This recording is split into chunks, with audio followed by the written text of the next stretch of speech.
যারাই দেখবেন সয়াবিন তেল খায় সবাই গ্যাসের ওষুধ খায়, মোস্ট অফ দেম।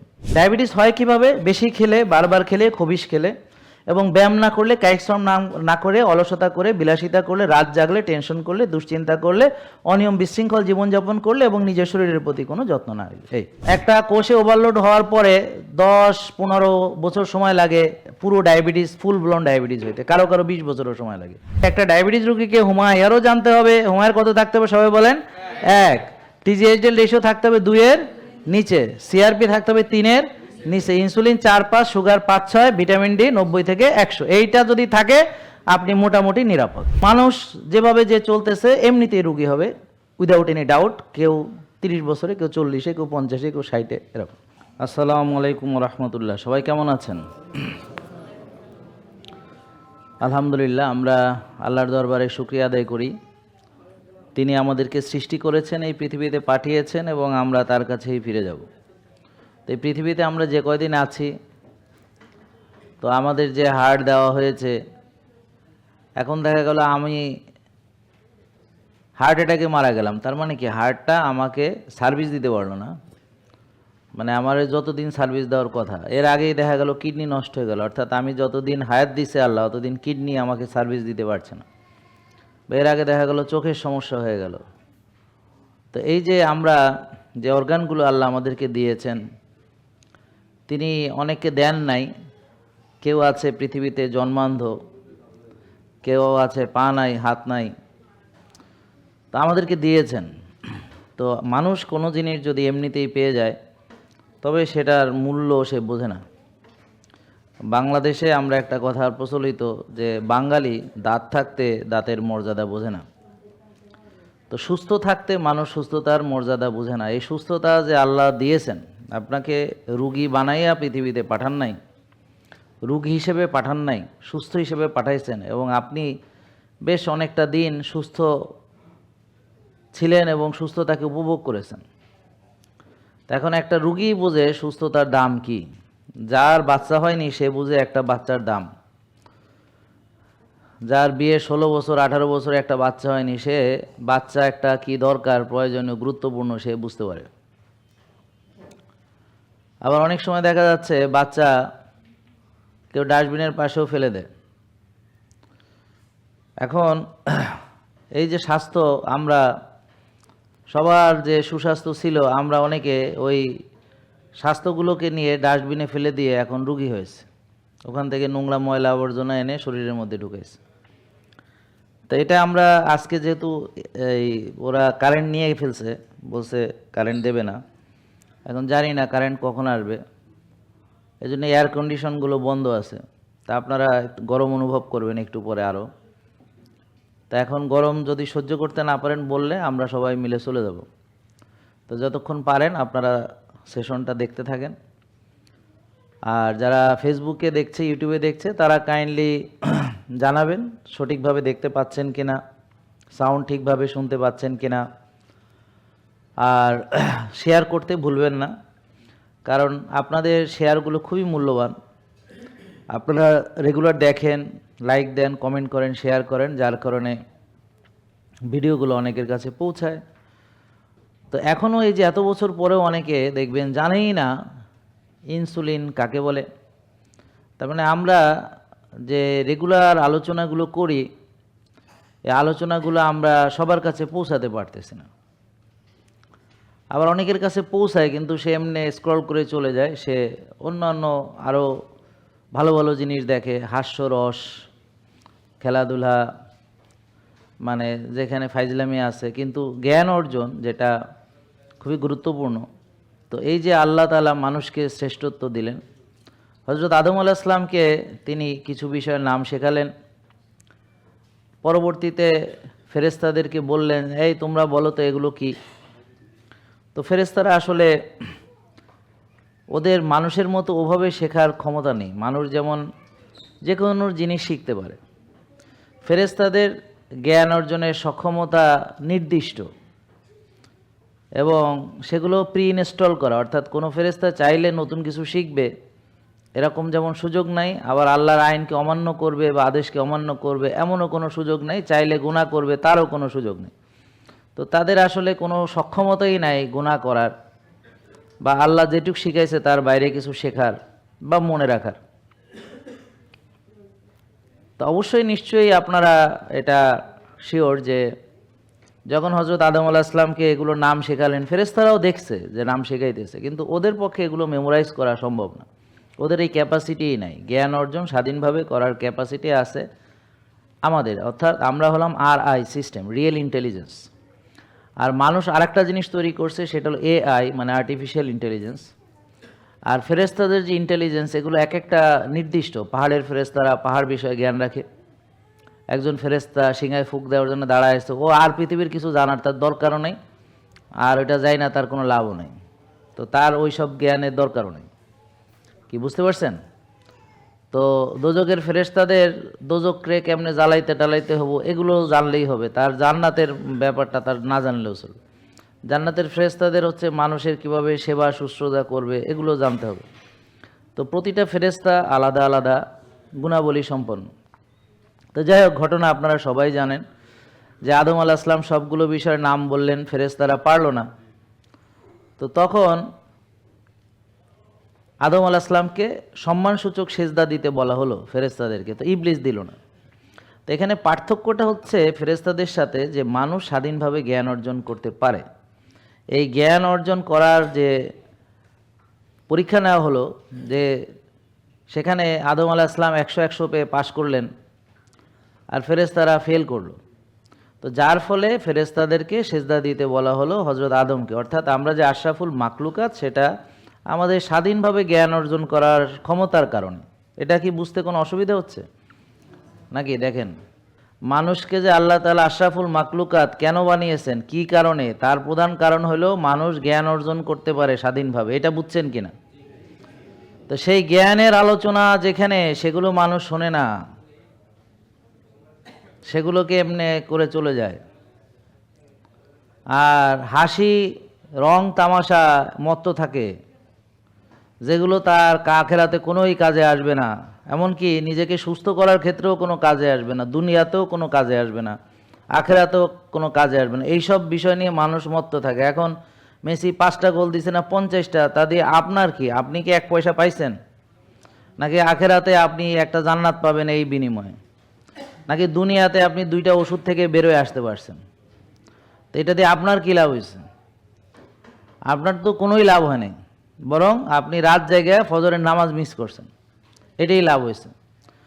তো এই যে আপনারা এমন কিছু নিয়ে মত্ত, যেগুলো আপনার না নিজের কোনো কাজে আসতেছে, আর যদি দেখা গেল আপনি ব্রাজিলের সাপোর্টার হন, তো এই এত 5টা গোল দিছে, তো আপনার বুকের মধ্যে লাগছে, আপনি হয়তো মারাও যাইতে পারেন, অর্থাৎ সেটা দিয়ে আপনার প্রেশার বেড়ে যাইতে পারে। কথা বুঝতে পারছেন?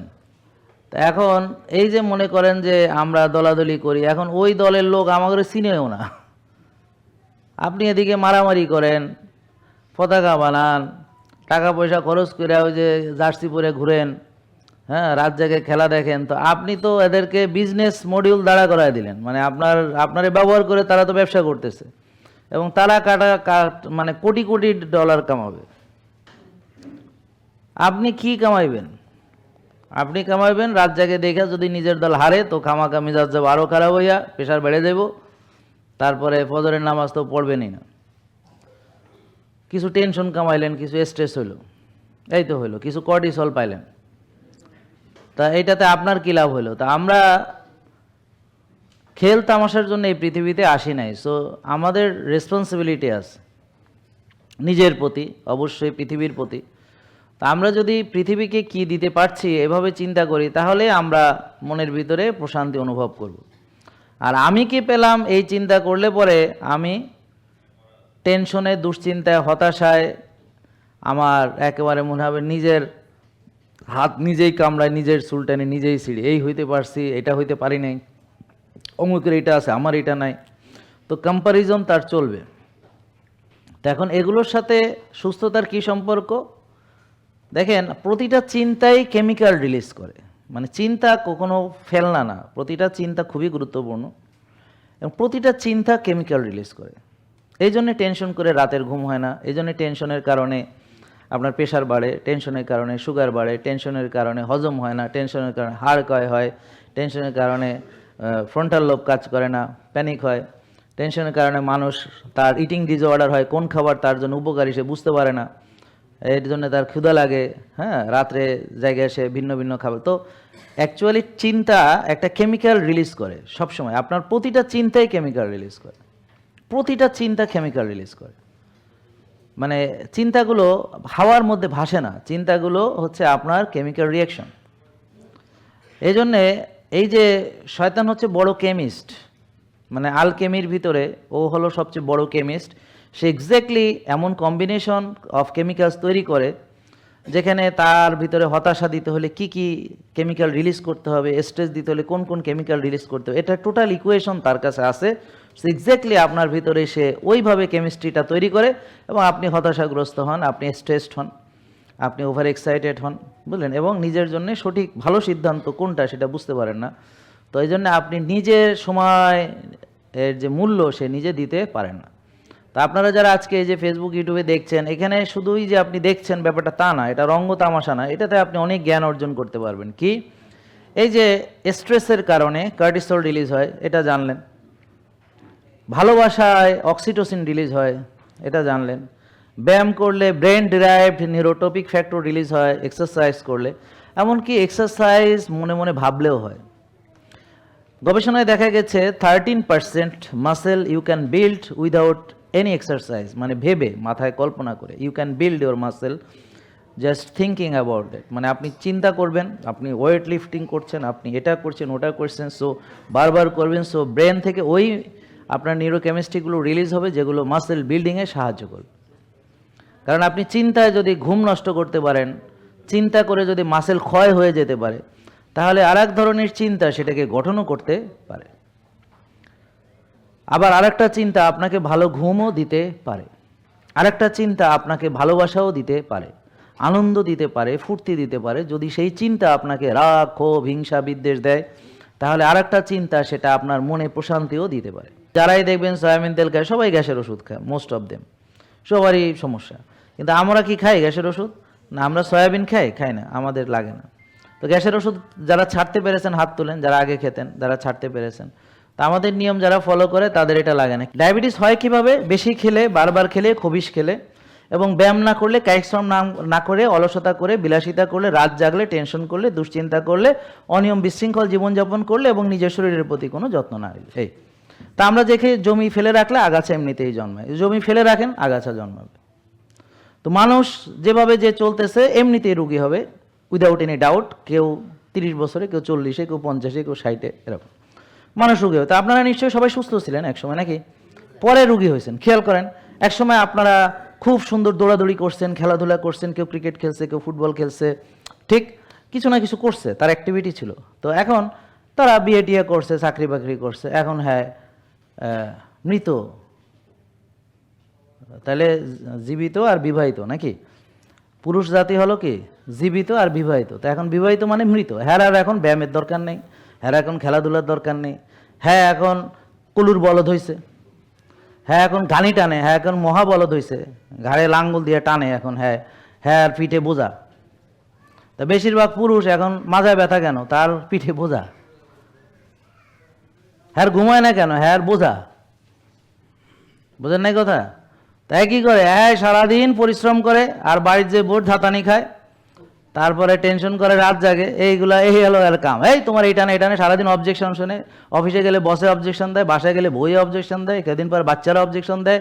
হ্যার কাম হলো অবজেকশন, ওভাররুল। হ্যাঁ ওভাররুল হ্যাঁ করার সাধ্য নয়, খালি অবজেকশন। তার কাম হলো মানুষের শোনা, মানে কষ্টও করবো বেড়া, ইনকামও করবো আর ধাতানি খাইবো সব জায়গায়। এটা হলো আর একমাত্র কাম। তো বিয়ে করে কেন? যে ধাতানি খাওয়ার হ্যার সমস্যা হয়েছে, আর একটা আনছে, এবার সকাল বিকাল বইতে দাতাইবে, এই জন্য। এই নাই সেই নাই এই, আর হ্যাঁ কত খারাপ এটা বোর্ড থেকে শুনতে হবে, যে তুমি তোমার যে সার্টিফিকেট বউ দিব যে তুই কত খারাপ বেড়া, মানে হ্যার মতো বেড়া আর হয় না। মানে আমার কাছে যত রুগী আসে, আইসা খালি জামার বদনাম ছাড়া কেউ কিছু কয় না। মানে কে কতটা জামার বদনাম করতে পারে সে সবচেয়ে ভালো। আর জানে না আমার হাজব্যান্ড এই সেই, মানে ওরে বাপরে বাপ। কেউ তো নমরুদ ফেরাউনও কুইয়ে ফেলে, কেউ একটা নমরুদ, এটা ফেরাউন, এরকম।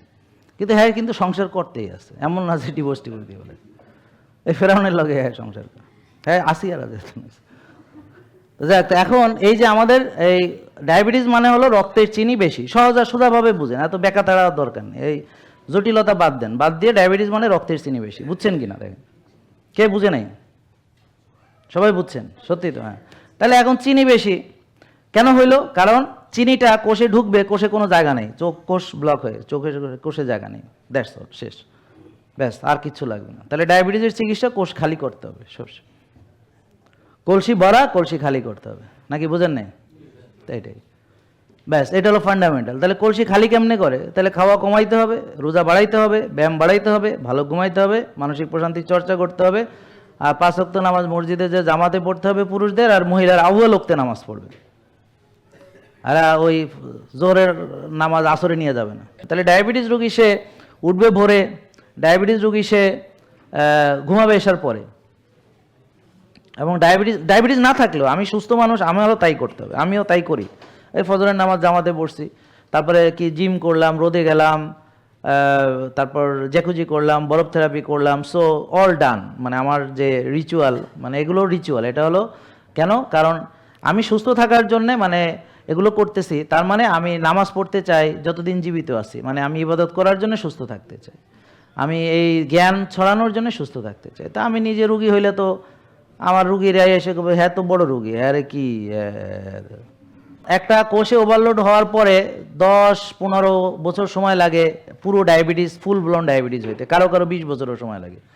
মানে একটা যখন হোমায়ার বাড়তে শুরু করে, কোষে ওভারলোড হতে থাকে, কোষে ওভারলোড শুরু হয়, তখন ধীরে ধীরে এটাকে ইনসুলিন রেজিস্ট্যান্স বলে, ইনসুলিন রেজিস্ট্যান্স, ইনসুলিন বাড়তে থাকে, তারপরে ইনসুলিন বেড়ে বেড়ে আস্তে আস্তে এটাকে সুগারটাকে নিয়ন্ত্রণ করার চেষ্টা করে।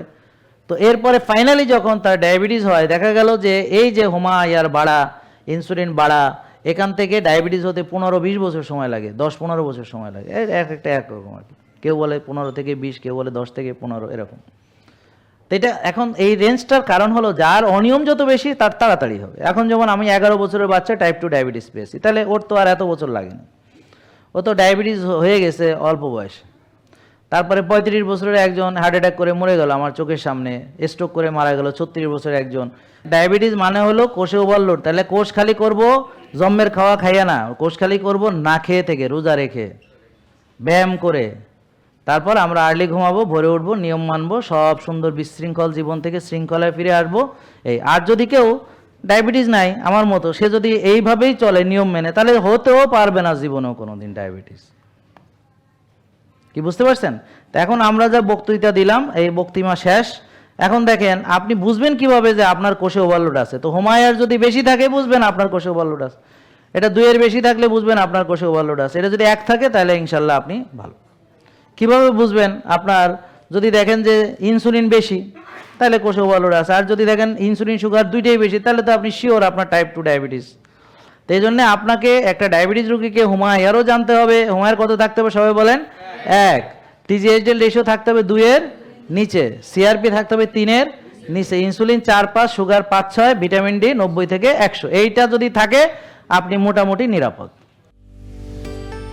জেকে লাইফস্টাইল, ওষুধ মুক্ত সুস্থ জীবন।